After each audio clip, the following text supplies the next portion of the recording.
You're listening to Journey for Truth with internationally known medium, Tai Yi practitioner, and radio host Tami Urbanek. Hello and welcome to Journey for Truth on iHeartRadio and YouTube. I'm Tami Urbanek. Thank you so much for joining me. Journey for Truth Radio is always on demand. On my website, empowermentthroughhealing.org, you can read about a new life energy flow Tai Yi treatment, Bonding Intelligence. This is a two-part treatment that helps a person uncover different lies that they've been told throughout their life, including their childhood, including lies that have gone subconscious but are still playing an active role in making painful choices. This treatment, the information can be found on my website, empowermentthroughhealing.org.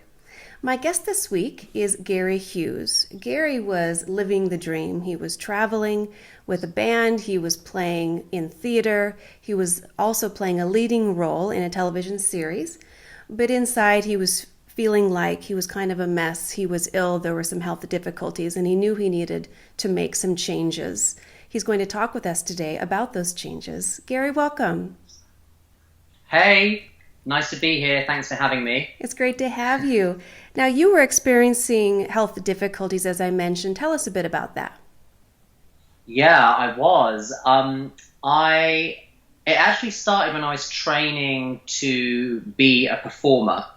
I went to the Royal Academy of Music to train as a singer and actor. And before that, I was a musician. And so I had was living my dream, really. I had this scholarship to go to one of the best conservatoires in the country, one of the top in the world, actually. Wow. To train to what I loved.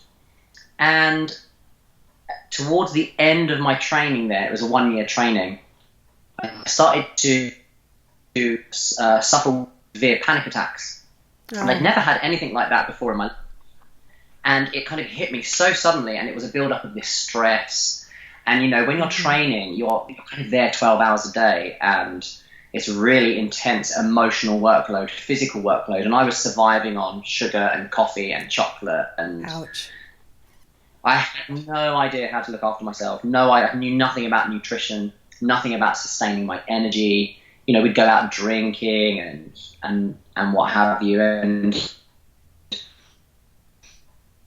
suffering with these severe panic attacks. And then very soon after that, I discovered that I had a 3rd stage adrenal fatigue, chronic IBS, a liver condition, a kidney condition, and a thyroid condition. Wow. And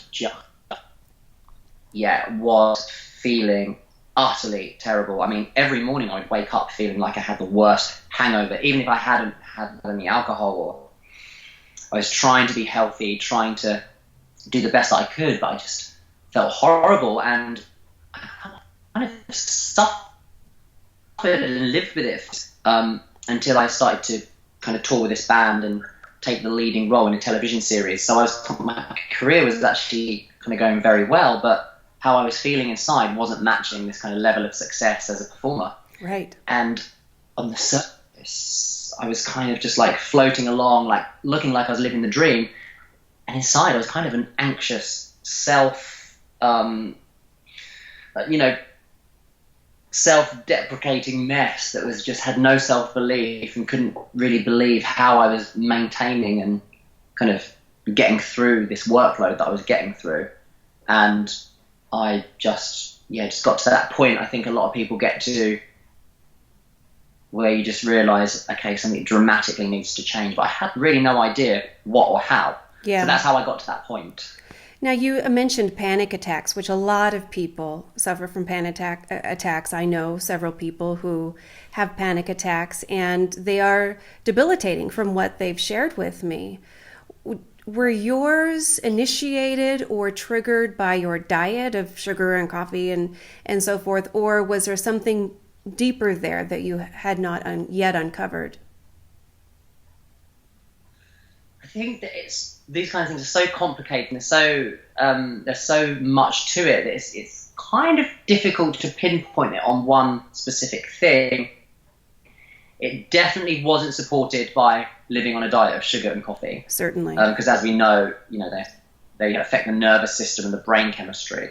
Mm-hmm. And but it was definitely an emotional overload and a work overload, and a build-up of underlying emotions that were undealt with from my childhood, and things around self-worth and self-belief. And having since trained as a hypnotherapist and a kinesiologist and a natural medicine practitioner, and I know so much now about the mind and the emotions and their effect on the body, that I can backtrack now and see how the emotions that I was going through had a huge part to play in my panic attacks. Because what I've learned about the brain through my training is that the brain has one job, and it's to take you away from pain towards pleasure. And because I had such a lack of self-belief while I was training, I didn't believe I was good enough, or that I really deserved to be there, and was comparing myself to other people.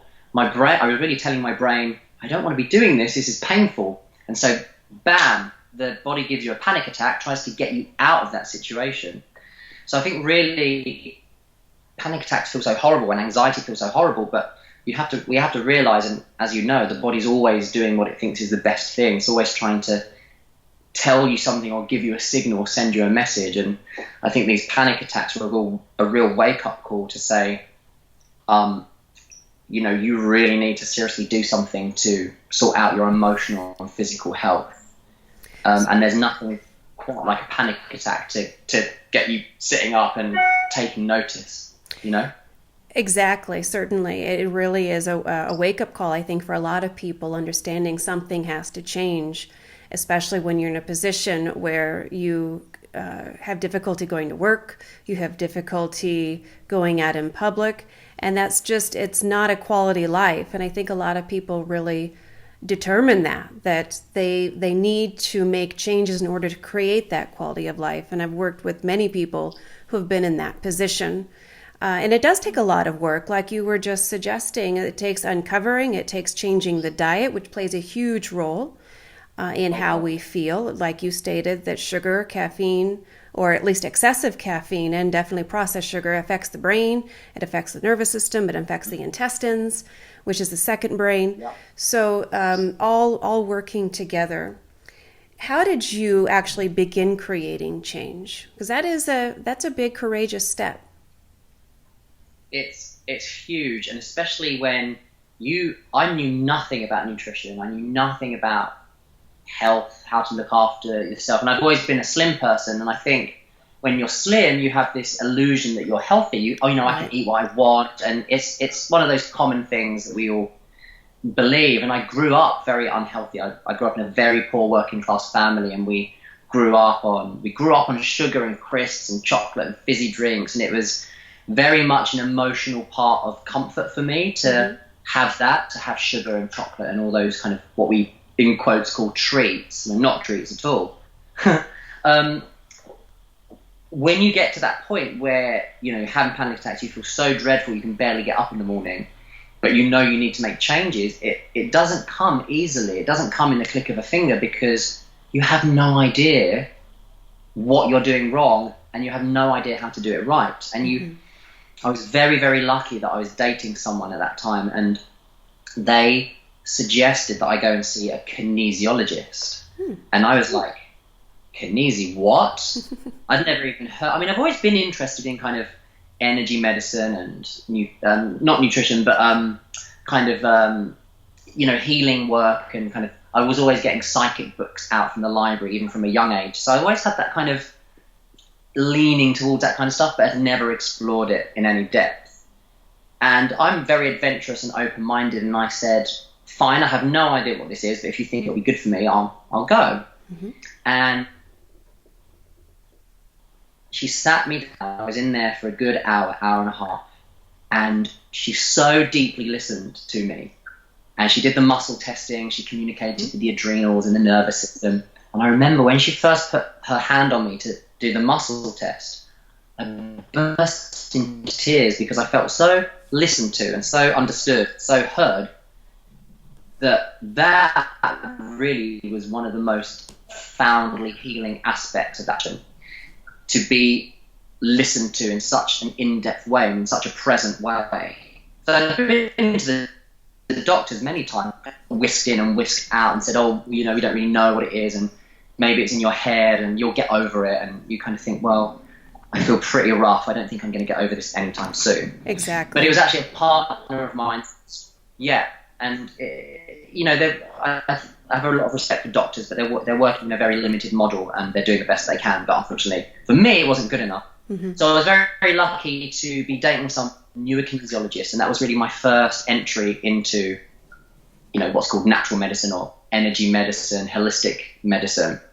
And I found it so interesting and so amazing and so fascinating.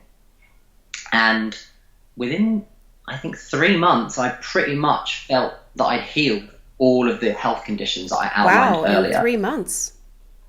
Yeah, in 3 months. I mean, I really went for it. Having trained as a musician and as an actor, you know what dedication is, and you know what it is to kind of commit to something. So I thought, you know what, I paid money for this, I'm going to absolutely do what she says. Mm-hmm. And I did. I took the supplement. Changed my diet. I started meditating, started doing exercise. I started to read up with my upbringing, emotions. And it came to the surface. It was like, that is amazing that you were able to, well, first of all, commit to that degree. There are many individuals who will say, I want to create this change because it hurts, it's painful. But they have difficulty in moving forward. They have difficulty in really committing to the steps. And I find that there are individuals who are more focused on, I just want the pain to go away, not focused on, I want to take these steps that sometimes are uncomfortable, especially if you have a habit of sugar, you have a habit of these unhealthy foods that you're eating, and you have to break yourself away from that. That creates discomfort. So the fact that you're able to do that, and in a matter of 3 months, really stands testimony to to the person that you sought advice from, but also your commitment level and your dedication to your own health. And I think that gives, good thoughts for a person who might be wanting to embark on that journey. It gives them hope, is what I'm trying to say. Yeah, absolutely. And, I think my story is a classic one, that I was so amazed by what was possible naturally and in an empowered way that I decided to train myself as a kinesiologist and as a hypnotherapist, because hypnotherapy helped with the panic attacks. And now I run a clinic in London helping people with exactly the same health conditions that I was suffering with. And what I'm saying is spot on, that people find it so difficult to commit to change. And I think partly that's because we're so conditioned to want instant fixes, quick fixes, take a pill for every ill. And changing your diet when you're so emotionally attached to things like, because food is a huge emotional area for people. Mm-hmm. You grow up with such associations and attachments to certain foods and the way that the food makes you feel. And food has been a huge learning curve for me. Nutrition and food chemistry and supplementation has been absolutely massive. But when you, as a practitioner, you have to be very careful not to overload someone with, you've got to take these 6 supplements, you need to take this out of your diet, you need to address all these emotions, you need to start exercising. And you just think, well, hang on a minute, this is all completely new to me. Right. I need to just, it's taken me years to get to this level of sickness. Just give me a little bit of breathing space to take it slowly. So I think, I started off with just 3 supplements and a few food changes. Then the next month I started to do some exercise, and then I just took it very slowly, step by step. I was very gentle with myself. And I'm not going to lie, it wasn't easy. It was a challenge, but I am the kind of person that likes a challenge. And I think I've done one of those psychology tests where I'm what's called an enthusiast. So anything new to me is very exciting, and I kind of go for it and I commit to it fully. And then, after that time I relaxed a little bit and I was able to kind of eat the foods that I liked. A little bit of cake here and there, you've got a leeway and a little bit of freedom. Mm-hmm. But it's been a continuing journey for me over the last couple of years, even to still, sometimes I fall back into old habits, and I get that attachment to kind of food, and I actually feel my health stepping back when I fall into those old habits. So the body's really clever at kind of letting you know what you're doing, right, what you're doing right, and what you're doing wrong. Right. Your body is not going to lie. It's going to be very truthful. And what you were stating earlier, that you're a slim person, you've always been slim. So one of the key things that a lot of people look for is, are they significantly overweight? And there's that thought that if you're not overweight, then you must be healthy. Or if you are overweight, you must be unhealthy. But there's other factors to include, as you were talking about. How's your liver functioning? How's your kidneys functioning? How's your brain functioning? Those are the things that are really going to tell you whether you're unhealthy or not, much more than a scale will ever tell you. Yeah. And also you mentioned you were gentle with yourself, and I really like that, because a lot of people are so harsh. They go into that self-judgment. There's something wrong with me. I have to do this, and I have to do this, and I have to do that. And it's exactly what you mentioned. One step at a time. Implement a few things at once and be gentle with yourself and really apply that self-nurturing. Yeah, I think that's such an important piece of the puzzle, because in my opinion, I now work very much with people's emotions as a hypnotherapist, and I work with people and helping them to free themselves from limiting beliefs and this whole idea that I'm not enough and I'm not lovable. And I think one of the top issues that is a huge concern for people's health is how they feel about themselves emotionally. Exactly. So a lack of self-love, a lack of self-esteem has a huge impact on the immune system, as you know. Yep. And there are a lot of studies done in neuroimmunology now that directly correlates a low self-esteem with a low functioning immune system. Interesting. And I just think that the whole, if you're trying to heal yourself, but then you start blaming yourself for everything that's gone wrong, you're not doing yourself any favors. And I think what I realized early on, and this is what the kinesiologist worked with me on a bit as well, is that you basically just live what you learn. And I was taught growing up, by no fault of anyone's, everyone was just doing the best with what they had, but I learned certain things that just weren't good for me, and it's not necessarily my fault, but I decided to take responsibility for it. Exactly. And it's not about blaming anyone or blaming yourself. It's about, blame is very much in the past. It's very much past related. So if you're blaming, it's like, oh, so-and-so did this, or I did this, and it's really not helpful, because if you want to move forward and heal yourself, you have to be in this moment thinking about the future, and blame is always in the past. And so it's not helpful, really, is it? I have never found blame to be helpful. I've taught many people I've worked with that blame isn't helpful. Even when you are looking back at your childhood and you're looking at certain things that perhaps your parents did or what your parents taught you that was probably a painful choice, it's still not about blame. It's just looking at patterns, looking at what was taught, and that what you continued as a pattern that has not served your health. And then taking responsibility for encouraging that pattern, for continuing that pattern, and making that change, but never about blame. It was all my parents' fault. It was my brother's fault. Moving beyond that and just saying what needs to be changed right now for good. So also people might be thinking, so what changes did you actually see in your body when you were really healing? What was your indicators that said this is working? Oh gosh. So I started to feel so much energy come into my body, energy that I'd never had before. And what was the difference was that, because I'm a very highly energized person anyway, and one of my conditions was an overactive thyroid, and so that's one of the key components of that, is having huge bursts of energy and then kind of falling flat, feeling like you're dead. So one of the really great things I had was a wonderful feeling of sustained, clean energy. that felt very like, real and authentic, rather than a fake energy that was kind of being boosted by overactive hormones and too much coffee and sugar. And my level of concentration increased. I was able to remember things better, and my confidence and my self-belief really skyrocketed as well. Just my kind of comfort in my own skin, in my own body.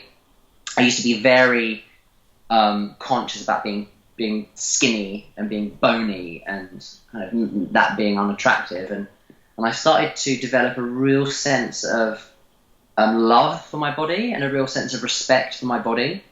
And I think that was really, it was down to a lot of emotional work, but it was also down to just having a clearer mind, a clearer balanced mind, a cleaner body inside that was just allowing thoughts to be different. I mean, I do think that working on your psycho-spiritual side, your emotional side is important, but I also think the food that you eat changes the way you think, because it changes the chemistry of the brain. So I think if you're eating unhealthy food and lots of chemicals and processed foods, you're going to be encouraged to think in a more negative, dull way. Mm-hmm. You know, and I said that's a really important piece to think about. Other benefits, my sleep was better. I fell asleep quicker, woke up fresher. I've never been great in the mornings. I'm still not anyway. That's something I'm constantly working on. My digestion, the IBS, the bloated stomach flattened, and that for me was profoundly amazing thing, because I'd never been free from pain in my stomach or a bloated tummy. Wow. And to have a flat stomach and to be able to eat really anything I wanted without getting this horrible reaction in my stomach felt like I'd been released from a prison. And I think that probably was the most amazing thing, because I just constantly had this huge ballooned stomach. And it's really quite worrying when you think about what's going on down there for it to react like that. Exactly. Those are amazing changes. And now you mentioned earlier that you're also working to assist others in their healing using natural medicine, energy medicine as well. What is a common theme you see in people who are in emotional pain? Or is there a common theme? There is a common theme, and there are the top number one thing. It's so simple, and I can't take credit for this because this was taught to me by my amazing teacher. I was taught by Marissa Peer, who's a kind of world-renowned kind of celebrity therapist, and she's revolutionized hypnotherapy to be an incredibly spiritually, emotionally, and physically healing practice. And she taught me that there are 3 common denominators for all emotional pain. The first and the most common is I'm not enough. Mm. The second is I'm different. And the third is what I want isn't available to me. So whether that's love, money, success, health. And I found that in my practice. I see about 3 or 4 people a day now, and I found in my practice that is true 100% of the time. Wow. There isn't an emotional issue that doesn't simply boil down to one of those things. And you hear it. People use the language time after time after time. I just don't feel enough. I'm not enough. Mm-hmm. I'm not worthy. I don't deserve that. I'm unlovable. And when you boil it down to those 3 simple things, and one of the most profound healing things I offer my clients, and it's the simplest thing ever, is just to wake up every morning and say, I'm enough. And for me, that's a truth, because everybody is enough. And I think that's so much more powerful than looking in the mirror and saying, I'm amazing, I'm awesome, I'm beautiful, I'm a goddess. It's like, sometimes you don't think those things are true, but I'm enough is always true. Mm-hmm. And clients that commit to using that every day, I get so many texts and emails saying, I feel so enough, I feel alive, I feel happy for the first time in my life, I accept myself fully as I am. That is, if you can do that for one person, and people like you and I and the other healers out there listening, we do it for many people, but just doing that for one person is such a gift to the planet. because when they feel enough, they allow everyone they meet to feel enough, and it just spreads out like that ripple effect. But yeah, emotional pain all boils down to I'm not enough, I'm different, and what I want isn't available to me, in my experience. That is wonderful, and it sounds like you are doing just some awesome work helping people to heal. As you know, there are so many people on this planet who are in a state of pain, who do have a desire to heal. Not everyone wants to heal, and that's okay, but there are so many people who have a desire to heal, who just need to connect with the person who can really help them at the core level, and help them create that change. Now, what is your website, and where can people find more information on you? Well, I'm in a bit of a transition stage at the moment, because I'm kind of developing my own therapy that blends all the therapies and my own developed energy healing method that has come through over the last couple of years. But my kind of main kind of source of information is www.thebalancedperformer.com. And that has all the information on kinesiology, hypnotherapy. I do healing vocal coaching as well. But I'm also developing my own form of work called transformational performance and voice therapy, which focuses on, it's really work for performers, singers, actors, dancers, musicians, artists. But it's for anyone who has trouble with their voice or confidence issues, really. And that's www.tpvtherapy.com. And that's kind of something that's bubbling away at the moment, and I'm kind of putting out into the world as my special method, my therapy that I'm developing. And it's really exciting because most of the results I'm having with it kind of are really magical or miraculous. Some of the healings that people are having are kind of quite astounding, and it just feels such a privilege to be able to could support people in doing that. And yeah, that's my stuff. Excellent. Gary, thank you so much for being a guest on my show this week. Thank you so much for listening to me. It's been a pleasure. And thank you, listeners, for joining me here as well on Journey for Truth Radio on iHeartRadio and YouTube. Until next time, have a fantastic week.